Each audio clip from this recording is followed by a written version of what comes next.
네, 전화 그럼 바로 한번 받아보도록 하겠습니다. 어떤 시청자분이 전화를 주셨을지. 네, 여보세요? 네, 안녕하세요. 네, 안녕하세요, 시청자님. 어떤 고민으로 전화 주셨을까요? 네, 종합소득세 관련해서 궁금한 게 있어 전화드립니다. 종합소득세요. 네. 네네. 네, 작년 6월까지 제가 그 직장을 다니다가 네. 9월부터 자영업을 시작했습니다. 네. 네, 그리고 이제 곧 5월이 되는데 네. 이 자영업자는 그 종합소득세를 신고해야 된다고 처음 듣게 되고요. 그렇죠. 네, 그동안은 늘 그 연말정산만 해오다가 올해 네. 처음으로 종합소득세 신고를 하게 되는데 어떤 자료를 어떻게 또 준비를 해야 되는지 막막하거든요. 네, 그렇습니다. 네, 세무사님 조언 꼭 부탁드리겠습니다. 네, 전화 너무 잘 주셨고요. 이게 또 시기를 놓치면 세금을 정말 많이 내야 되더라고요. 일단은 뭐 자영업자분들이 5월이 소득신고를 하시는 달이기 때문에 시청자분들 중에서 이 부분 궁금해하시는 분들 많을 것 같습니다. 자, 생애 처음 소득세 신고 어떻게 하는 게 좋을지 세무사님 상담 받아주시죠. 네네. 지금 시청자분님 같은 경우는 자영업을 하셨다고 하셨는데 이게 혹시 업종이 어떻게 될까요? 네, 제가 그 작은 식당 하나를 열었습니다. 혹시 여기 작년도 9월 매출이면 아무래도 매출이 작을 것 같기는 한데 매출은 혹시 얼마나 돼요? 3천만 원 정도? 3천만 원이요?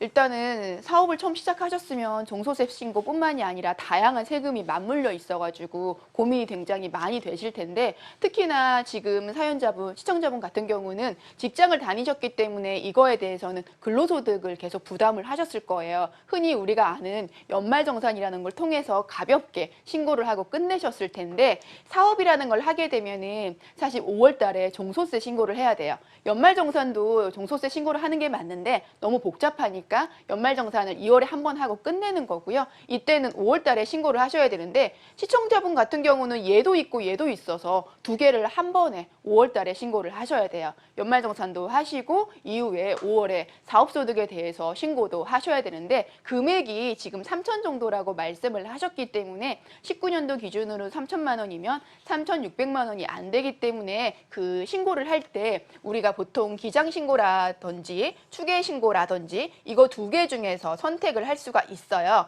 기장은 흔히 말하는 저희 같은 세무사한테 맡기는 거고 추계는 그런 거 상관없이 임의로 정해진 비율만큼의 경비로 인정을 하고 세금을 내는 구조인데 이 추계도 단순하고 이제 기준하고 두 개로 나눌 수가 있는데 3,600만 원 밑에 적용되시는 분은 단순 경비율을 적용을 받으셔가지고 세금을 좀 덜 내실 수 있으세요. 그렇기 때문에 이분은 이 직장소득에서 발생한 연말정산 한 근로소득을 원천징수 영수증을 받으셔가지고 하시고 이 9월에 그 소득신고에 대해서는 사업소득으로 한꺼번에 단순 경비율로 적용을 받으실 수는 있을 것 같아요. 자, 그러면은 이거 같은 경우에는 추가로 볼 때 사실 신고를 할 때 연말정산 같은 경우를 할 때 회사에서 중도퇴사 연말정산이라고 해가지고 원래 매달 이제 지급했던 세금하고 실제 내야 된 세금하고 정산을 해가지고 많이 내셨으면 돌려받으셨을 거고 적게 내셨으면 더 많은 세금을 내시고 이제 퇴사를 하셨을 텐데 이분 같은 경우는 그거를 꼭 받으셔서 같이 신고를 하셔야 되는데 중간에 중도퇴사 하신 분들은 사실 연말정산을 우리가 2월에 하기 때문에 제대로 공제를 다 못 받으셨을 거예요. 그래서 5월 달에는 사업소득에만 한정될 게 아니라 연말정산을 제대로 하지 않으셨기 때문에 여기까지 다 한꺼번에 하셔야지 최대한 많은 절세 혜택을 받으실 수 있으시니까 요거를 꼭 놓치지 마시고 같이 받으셔야 된다. 이렇게 한번 짚어드리고 싶습니다. 네, 그러니까 근로소득과 사업소득이 지금 둘 다 있는 그런 상태이기 때문에 이런 경우에는 두 소득 금액을 합산을 해서 5월에 종합소득세 신고를 같이 좀 해야 된다라고 네. 말씀을 하셨는데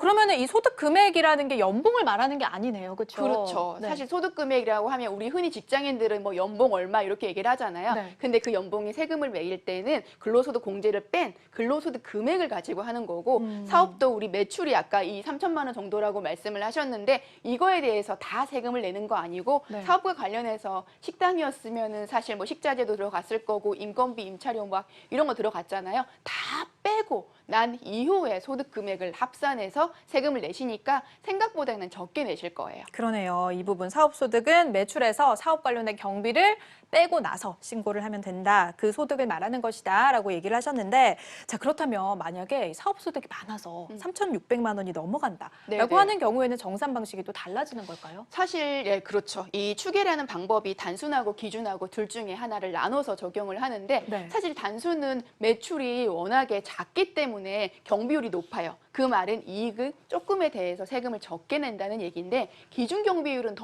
훨씬 더 낮거든요. 그 이유는 사업과 직접적으로 관련돼 있는 매입 원가라든지 뭐 임차료라든지 아니면 인건비라든지 요걸 다 빼고 국가에서 정해져 놓은 기준 경비율까지 해주기 때문에 이게 더 세금을 적게 그러니까 경비율 자체만 보기에는 단순히 더 높고 기준이 더 낮아요. 그 말은 반대로 하면 단순히 세금을 적게 내고 기준이 세금을 더 많이 낼 수는 있다라고 이해를 하시면 되기 때문에 단순 경비율을 적용하시는 분은 사실 증빙이나 이런 거를 잘 안 모으셔도 되기는 해요. 근데 기준을 적용하시는 분, 3,600이 넘으시는 분들 같은 경우에는 뭐 신용카드가 됐든 세금 계산서가 됐든 그 관련된 증빙 자료를 굉장히 잘 모으셔야 되는데 하나 더 말씀을 드릴게 기준하고 단순하고 적용을 하는 거는 추계 신고라고 말씀을 드렸잖아요. 이 추계 신고를 얘기를 하는 거는 사실 경비를 명확하게 모를 때 임의로 추측해가지고 계산을 한다는 의미이고요.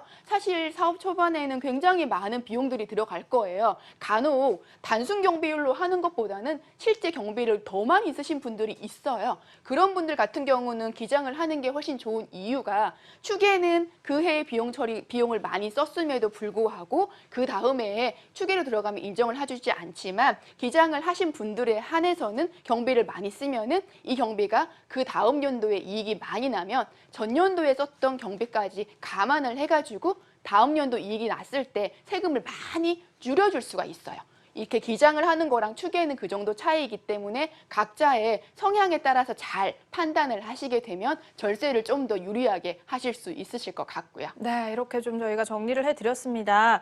자, 지금 뭐 이게 여러 가지 뭐 3,600만 원 이하이기 때문에 이거를 뭐 다행이라고 해야 되나요?